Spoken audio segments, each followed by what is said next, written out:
নমস্কার বন্ধুরা, শুভ দুপুর। কেমন আছেন জানাবেন। আশা করি সবাই ভালোই আছেন।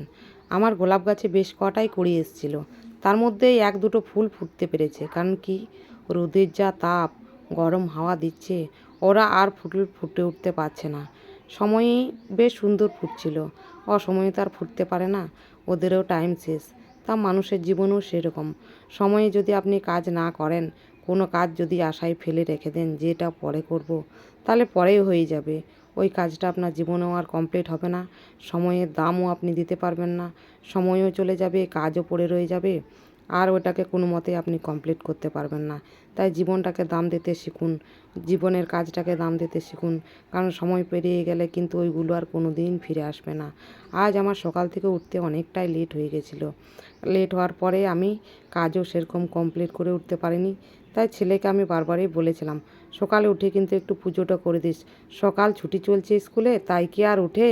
অনেক চেষ্টার পর কিন্তু ডাকার পর 9টার সময় উঠেছিল। পুজোটা বললো করে দেবো, তোমার চিন্তা নেই। তাই চান টান করেও নিজের পুজোটা সেরেছে। দেখুন কেমন করেছে আমি জানি না, ছোটো বাচ্চা তো যেমন পেরেছে করে দিয়েছে, কথা কাটেনি। আমি যেহেতু একটু বলেছিলাম যে আমার কাজের একটু দেরি হয়ে যাবে, একটু বাইরে বেরোবো, তাই যেমন পেরেছে ও সেরে রেখেছে কিন্তু পুজোটা। এইটুকুই যথেষ্ট হেল্প করে দেওয়ার জন্য, বেশি কিছু করতে লাগে না। এই ছোট ছোট কাজগুলো যদি ছেলেমেয়েরা করে দেয়, আমার মনে হয় কাজটা আর একটু তাড়াতাড়ি হয়ে যায়। ও অনেক অনেক ভালো লাগলো আমার, যে আমি বলে রেখেছিলাম ও ঠিক টাইমে কাজটা সেরে রেখে দিয়েছে। আর এইদিকে বানিয়ে ফেলেছিলাম আমি টিফিন। মুড়ি দুদিন খেলেও ভাবলাম আজকে আর মুড়ির কোনো ব্যবস্থা করব না, অন্য কিছু করব না। আমার মেয়ে কিন্তু চাউমিন খেতে পছন্দ করে না, তাই বলে যে আজকে আমাকে একটু পাস্তা বানিয়ে দাও। যেদিন বাজারে যাই সেদিন কিন্তু ওর জন্য পরোটা কিনে এনে দিই।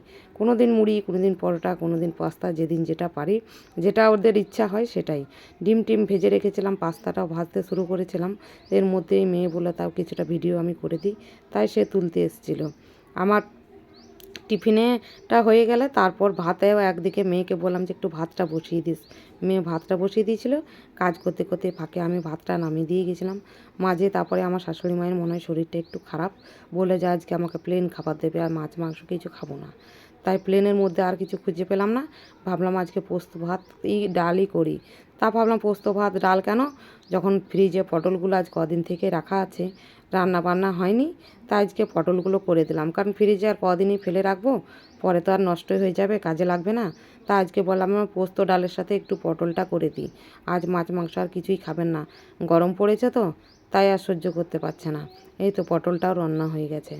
রান্না কমপ্লিট করে খাবার দিয়ে তারপর আমি বাকি কাজগুলো সেরে নেবো। কারণ কিছু কিছু কাজ আমার তারপরেও পড়ে থাকে।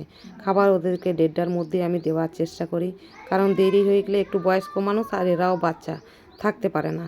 তাই 1:30টার মধ্যে যত তাড়াতাড়ি হোক অন্য কাজ ফেলে আমি আগে খাবার দেওয়ার চেষ্টা করি। ডালটাও আমার হয়ে গেছে। ভিডিওটা দেখার জন্য অনেক অনেক ধন্যবাদ। সুস্থ থাকবেন, ভালো থাকবেন।